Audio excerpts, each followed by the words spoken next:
Alors, pour le premier épisode, nous allons parler des compatibilités amoureuses des signes astrologiques. On va parler de pourquoi certains signes astrologiques sont soi-disant plus compatibles ou pas compatibles. Alors moi, je ne travaille pas le calcul, je me sers de l'astrologie pour donner des bases, des archétypes. Voilà, on a des archétypes, on a tous des traits de caractère. On va vous donner une carte, voilà, c'est la carte de France. Mais moi, je ne lis pas la carte. Je lis votre âme. C'est des choses un peu différentes entre le calcul astrologique, numérologie, qui vont donner des bases, bien sûr, ça va vous donner une lecture. Mais si vous voulez comprendre mieux votre âme, là on fera une lecture d'âme différente. On va comprendre pourquoi certaines personnes sont plus compatibles que d'autres, malgré que vos signes astrologiques ou numérologiques vous donnent une compatibilité à 100%. Voilà, mais on va comprendre qu'à travers ce monde de l'énergie, que vous êtes, quels que soient les signes, on prendra des exemples, à travers ce monde du vivant, ce monde de l'énergie. Parce que dans l'énergie, à travers l'astrologie, la numérologie, à travers la compréhension de nos énergies, de ce que nous sommes sur cette terre, et vous allez comprendre que différentes compatibilités de signes astrologiques ne sont pas dues forcément à l'astrologie ou à la numérologie. Vous allez comprendre que quand on fait la compréhension de l'énergie humaine, c'est comme quand on vous fait une carte, votre carte à vous, votre carte du ciel, c'est tout comme le mécanisme d'une horloge, vous savez, avec tous les pignons. Vous avez des multiples pignons et chaque montre, chaque horloge est différente, même si elles sont fabriquées de la même façon. Mais vous remarquerez qu'elles ne tournent jamais à la même pile poil de la synchronicité du temps. Parce que le temps, il est calculé d'une manière, mais vos énergies c'en est une autre. Alors vous comprendrez dans l'essence de votre vie, l'essence de votre âge, en fonction de là, vous verrez que les archétypes astrologiques, numérologiques sont pas toujours adéquats à ce que vous vivez. Et ça, c'est là qu'on va aller dans la profondeur d'une lecture d'âme. Alors je vais vous citer des cas de figures où qu'on pourrait dire, par exemple le signe du scorpion ne va pas s'accorder avec un signe, mettons du taureau, qu'un signe de terre, l'eau et terre. Des fois c'est compatible, des fois ça ne l'est pas. Alors après bien sûr il y a l'ascendant.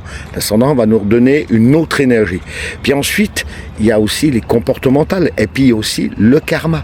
C'est pour ça dans une pendule, un horloge, il y a plein de pignons. Et tous ces pignons ont une synchronicité.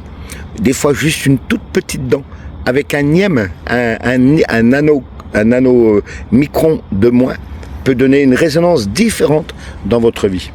C'est là qu'on va comprendre que la mécanique du calcul astrologique et numérologique, c'est pas toujours juste. Ça vous donne une direction, mais pas la destination. Voilà pourquoi vous allez, à travers ces épisodes que je vais vous apprendre, comprendre. Et vous pourrez venir me poser toutes vos questions pour comprendre ce quoi vous êtes. Au-delà des calculs de ceux qui vous font l'astrologie, la numérologie, ces choses-là, oui, ça vous donne une carte. Mais comme je vous le répéterai jamais assez, ça ne donne pas la destination. Ça donne une ligne de conduite, oui, mais pas la destination.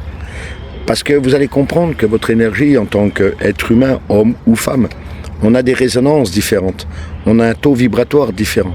Et en fonction de notre âge, en fonction de notre qualité de vie, en fonction de ce que nous avons appris sur ce plan terrestre et nos plans karmiques, nos chemins vont être différents, malgré que votre archétype est toujours de ce sens-là. Vous pouvez être quelqu'un de très droit, très loyal, très bien, et vous verrez que votre autre signe, vous n'avez pas la même comptabilité. Pourquoi ? Car votre énergie fréquentielle ne vibre pas de la même façon, malgré que vous soyez compatible en astrologie, en numérologie. Voilà, quand on va parler de spirituel, de coefficient UB, c'est ce que vous vibrez en énergie spirituelle. Après, il y a le coefficient Hertz, c'est ce que dégage votre voix, la profondeur, la vibration. Elle va vous donner un autre éclairage dans la compatibilité humaine. Puis après, il y a aussi le côté corps éthérique, les protections des plans célestes, du plan divin. Donc, ça va vous permettre de protéger des mauvaises énergies, même de votre compagnon, qui peut être inconsciemment toxique. Inconsciemment. Il ne fait pas exprès. Des fois, on dit pardonneurs, ils ne savent pas ce qu'ils font. Ben oui, souvent, l'inconscient du conscient vous gère des émotions différentes. Voilà, dans ce premier épisode, vous allez comprendre, on va commencer à déceler tous les archétypes entre l'astrologie là. Et on fera des exemples, je vous donnerai des exemples dans les prochains épisodes. Vous allez comprendre que vos archétypes, oui, on est compatibles, mais on ne s'entend pas. Oui, parce que souvent, comme je le dis toujours à travers mes lives, écoutez et entendez. Prenez le sens de ce que je viens de vous dire. Écouter et entendre, c'est bien deux choses différentes. Regarder et voir. Regarder, ce n'est pas forcément voir. On voit, mais on ne regarde pas. Voilà, comme prenez le temps de vivre ce moment merveilleux. Vous voyez, moi je suis ici au bord de mer. Vivre l'instant présent, les énergies.